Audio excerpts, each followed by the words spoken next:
23 September 1968, 20h30. Bar Saint-Laurent, Rue Sainte-Catherine, Montréal.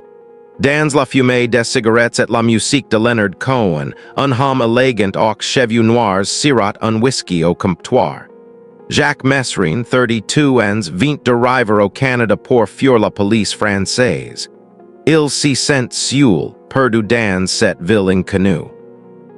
À une table prise de la fenêtre, une jeune femme blonde aux yeux verts termine son service. Jeanne Schneider, 28 ans, serveuse dans ce bar depuis 3 ans, mère célibataire, rêve d'une vie plus excitante que cette routine montréalaise. Dans quelques minutes, leurs regards vont se croiser. Et cette rencontre va changer leurs vies à jamais. Elle va transformer un criminel solitaire en homme amoureux, et une femme ordinaire en complice passionné.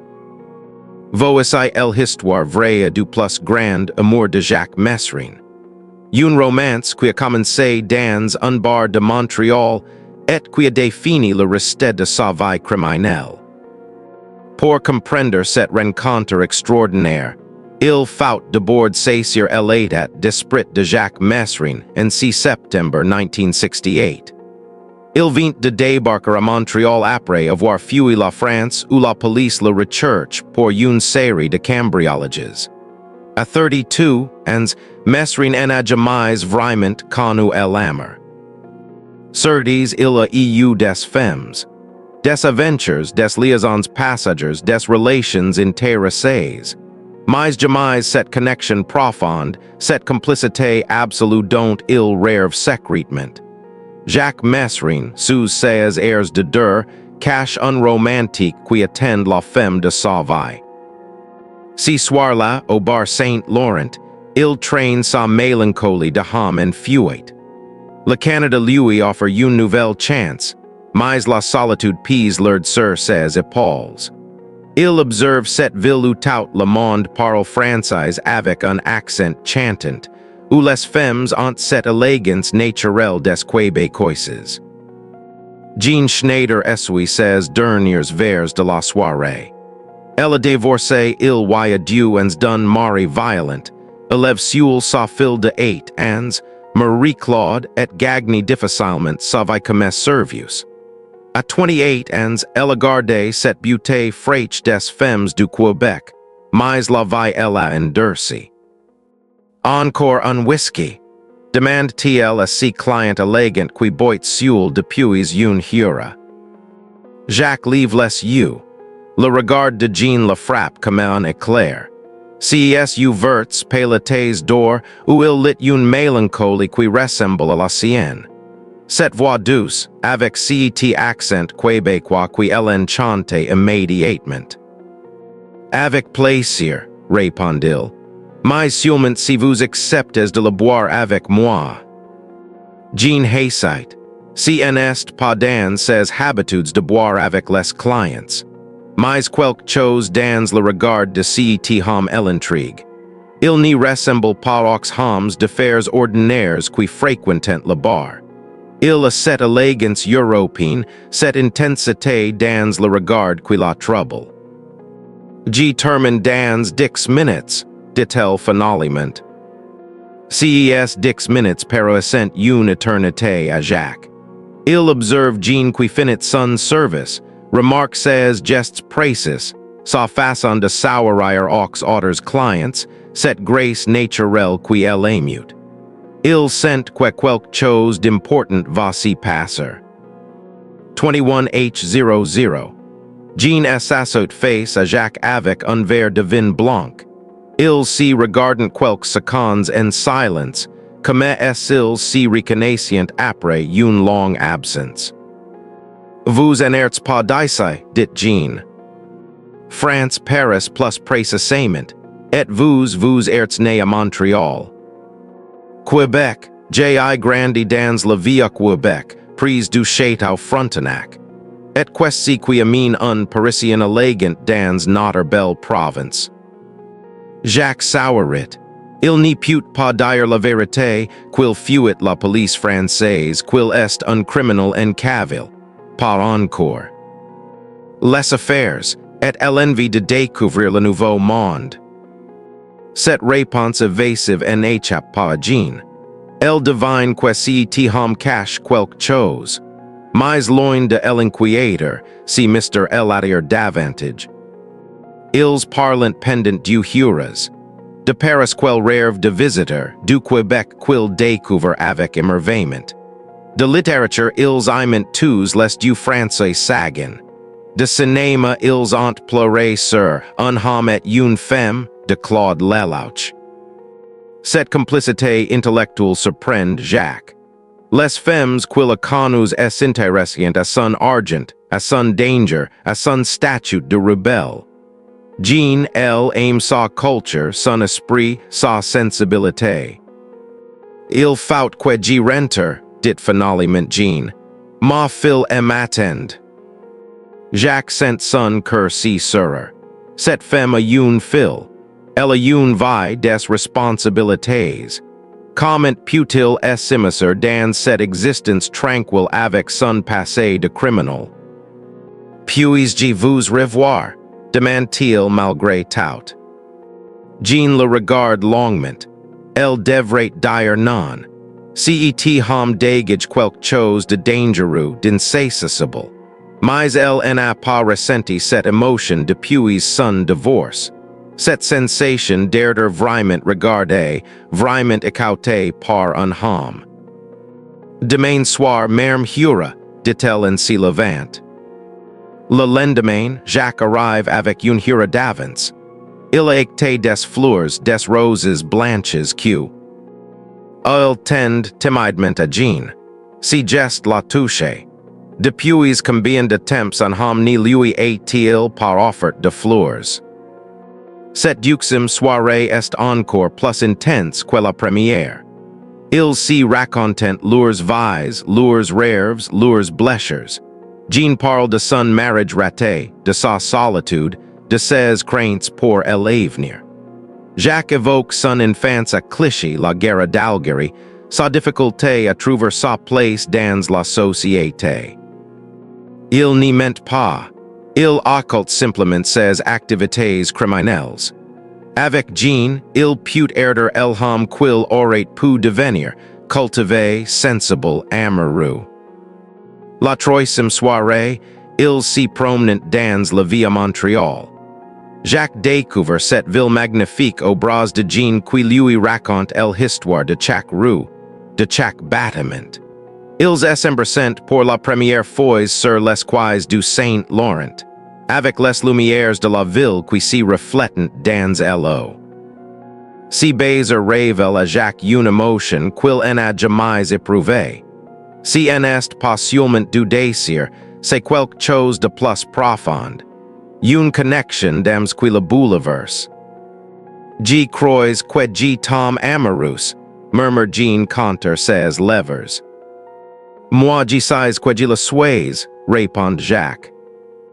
Octobre 1968. Jacques et Jeanne vivent leur lune de mille Montréalais. Ils louent un appartement dans le quartier Plateau Montréal. Elle vient le rejoindre chaque soir après son travail. Ils découvrent ensemble cette ville cosmopolite, dînant dans les restaurants français de la rue Saint-Denis, assistant aux concerts du Festival de Jazz de Montréal. Jacques s'y comporte comme un homme d'affaires prosper. Il a de l'argent les économies de ses derniers cambriolages français, et il en dépense généreusement pour impressionner Jeanne. Restaurants chics, vêtements élégants, sorties au théâtre. Jeanne s'épanouit dans cette relation. Si hom cultivé et généreux la fait s'y sentir femme comme jamais. Il l'écoute, la respecte, admire son intelligence. Pour la première fois de sa vie, elle s'y sent vraiment aimée. Mais Jacques commence à manquer d'argent. Ses économies françaises s'amenuisent rapidement. Il va devoir reprendre ses activités criminelles ou avouer sa situation à Jeanne. Le dilemme le torture. Un soir de novembre, Jeanne trouve Jacques particulièrement sombre. Qu'est-ce qui n'y va pas, mon amour? Jacques la regarde longuement. Il n'y peut plus mentir à cette femme qu'il aime. Il doit tout lui dire quid à la perdre. Jeanne, j'ai quelque chose d'important à te confier. Quelque chose qui va peut-être changer ta façon de me voir. Jeanne est assez prise de lui prend la main. Dis-moi tout. Quoi que ce soit, nous l'affronterons ensemble. Cette déclaration d'amour inconditionnel bouleverse Jacques. Il raconte tout. Son passé de cambrioleur, sa fuite de France, sa véritable identité. Il attend la colère, le rejet, la fuite. Jeanne elle écoute en silence. Quand il a terminé, elle restait longtemps silencieuse.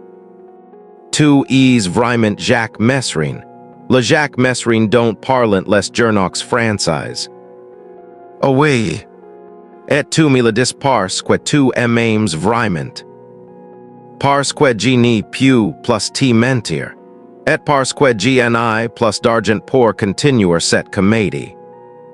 Jeanne sourit, si sourire surprend Jacques. Tu sais si que je pense. Je pense que tu es l'homme le plus honnête que j'ai jamais rencontré. Il fallait du courage pour me dire la vérité. Cette réaction inattendue émeut profondément Jacques. Cette femme elle aime vraiment pour ce qu'il est, pas pour ce qu'il paraît être. Mais que va-t-on faire maintenant? Demande-t-il. On va vivre notre amour, répond Jeanne simplement. Et si tu as besoin d'argent pour cela, je t'aiderai à en trouver.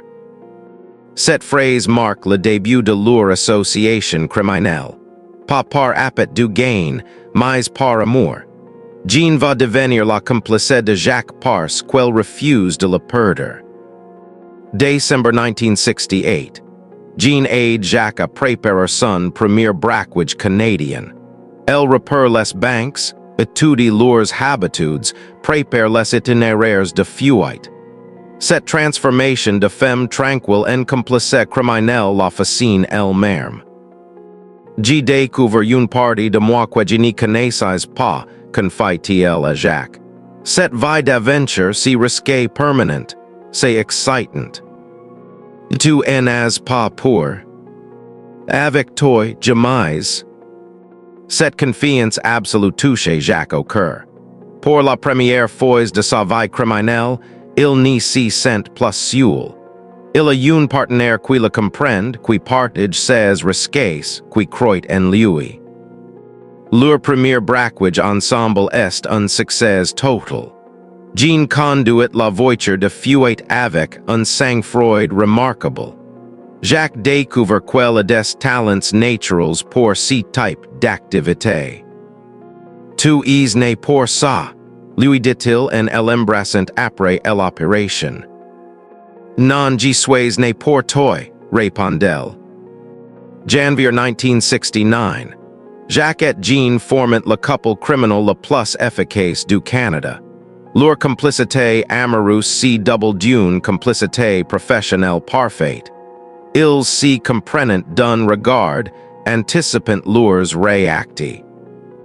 Ons mutuels, fonctionnent comme un seul être. Cette fusion totale représente pour Jacques la réalisation de son rêve secret.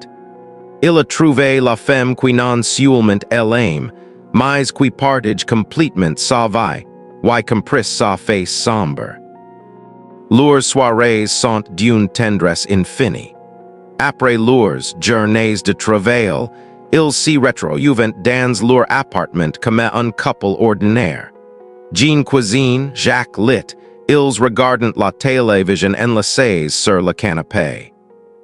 Cette normalité dans la normalité crée une bulle d'amour au cœur de leur vie criminelle. Leur appartement devient un sanctuaire où ils peuvent être simplement Jacques et Jeanne, du amoureux qui ont choisi de vivre dangereusement. Tu regrettes parfois? Demande Jacques une nuit. Et quoi? Cette vie. Tu aurais pu avoir une existence tranquille, un mari normal, une maison en bon lieu. Jeanne si blottet conter lui. Un vi sans toi enorate eu aucun interert. G pray for 6 mois d'amour vrai avec toi qu'un vi entier de nuit avec un autre. Ces mots résument parfaitement leur relation. Un amour absolu qui accepte tout, même le danger, même l'illégalité, pour ne pas s'y séparer. Février 1969. Leur idole criminel commence à inquiéter la police canadienne. Le French bandit et sa complice blonde défiant toutes les forces de l'ordre du Québec. Cette traque constante ajoute une dimension supplémentaire à leur amour. Ils n'y assignent pas seulement, ils s'y protègent mutuellement. Jacques développe une inquiétude permanente pour la sécurité de Jeanne. Si il t'y arrive quelque chose, je ne me le pardonne jamais, lui dit-il souvent. Et s'il t'y arrive quelque chose à toi, je n'y survivrai pas, répond-elle. Cette interdépendance émotionnelle renforce encore leur lien. Ils n'y forment plus deux personnes distinctes, mais un seul herder à deux visages. Mars 1969. Elle est aussi récère à Dieu. La police a identifié leur voiture, repéré leurs habitudes. Jacques comprend qu'ils doivent quitter Montréal aussi faire prendre. On pourrait partir en Amérique du Sud, propose-t-il à Jeanne. J'ai des contacts là-bas, on recommencerait une nouvelle vie. Jeanne hésite. Partir signifie abandonner sa fille Marie-Claude qu'elle confiée à sa sœur pendant leurs activités. Elle n'a pas vu l'enfant depuis des semaines. Ma fille, murmure-t-elle. On éliminera, promet Jacques. On sera une famille. Cette proposition bouleverse Jeanne. Jacques accepte de prendre en charge un enfant qui n'est pas le sien, simplement par amour pour elle. Cet homme quand dit sans que lui prouve chaque jour sa tendresse. Mais le destin en décide autrement. 18 mars 1969, 6h00 du matin. Leur appartement du plateau Montréal est cerné par la police. Jacques et Jeanne s'y révèlent avec des fusils pointés sur eux. Police n'y bouge pas. Dans ces moments dramatiques, leur premier réflexe n'est pas de fuir ou de résister. C'est de s'y regarder, de s'y tenir la main une dernière fois avant d'être séparés. Je t'aime, dit Jeanne. Pour toujours, répond Jacques. Ces mots échangés les menaces aux poignets scellent définitivement leur amour. Un amour qui va survivre à la prison, à la séparation, aux années. Jeanne est condamnée à 3 ans de prison pour complicité. Jacques a 10 ans pour ses braquages. Ils sont incarcérés dans des prisons différentes, ne pouvant plus s'y voir qu'une fois par mois. Ces visites mensuelles deviennent le centre de leur existence. Ils s'y racontent leurs journées, planifiant l'avenir, maintenant vivante la flamme de leur amour malgré les barreaux. Quand je sortirai, je t'y attendrai, promet Jeanne. Je m'évaderai avant, répond Jacques. Je ne peux pas vivre sans toi. Cette promesse, il va la tenir. En août 1972, Jacques Mesrine s'évade spectaculairement de la prison de Saint-Vincent-de-Paul et retrouve Jeanne qui a été libérée quelques mois plus tard. Leurs retrouvailles sont d'une intensité extraordinaire. Après 3 années de séparation forcée, ils redécouvrent leurs corps, leurs cœurs, leur complicité intacte. Mais Jacques comprend qu'il ne peut pas entraîner Jeanne dans une nouvelle fuite. Elle a payé assez cher leur amour. Elle mérite une vie tranquille avec sa fille. Je retourne en France, lui annonce-t-il. Toi tu restes ici, tu refais ta vie. Sans toi il n'y a pas de vie possible, proteste Jeanne. C. Tout is June, tout is belle, tout is intelligent.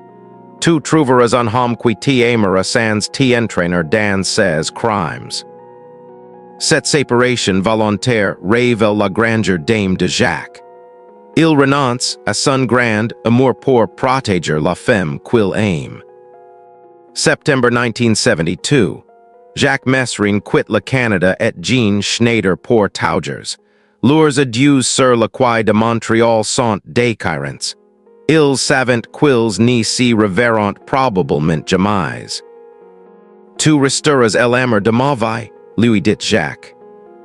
Et toi la mine, répond Jeanne à travers ses larmes. Jacques Mesrine retourne en France où elle attend sa destinée tragique. Il meurt en 1979 dans l'embuscade de la porte. Déclignant court, sans avoir revu Jeanne. Mais jusqu'à son dernier jour, il gardera précieusement les lettres de Jeanne, ses photos, les souvenirs de leur amour montréalais. Dans ses mémoires écrites en prison, il consacrera les plus belles pages à cette femme qui a été sa seule vraie compagne. Jeanne aima appris quan pouvait erder aimer pour si quan est vraiment, pas pour si quan parut erder, écrira-t-il. Elle m'a donné les plus beaux mois de ma vie. Jeanne Schneider se remariera avec un instituteur de Québec. Elle aura daughters enfants, mènera une existence paisible. Mais elle gardera toujours secrètement la nostalgie de ces mois extraordinaires, vécus avec l'homme le plus dangereux du monde. L'amour entre Jacques Mesrine et Jeanne Schneider prouve que même les criminels les plus endurcis peuvent connaître la passion véritable. Que même dans l'illégalité, l'amour peut naître, grandir, transformer du erders qui s'y reconnaissent. Cette histoire d'amour reste unique dans les annales criminelles. Non par sa violence, il n'a en eut aucune, mais par sa pureté, sa sincérité, sa capacité à transcender les circonstances les plus dramatiques.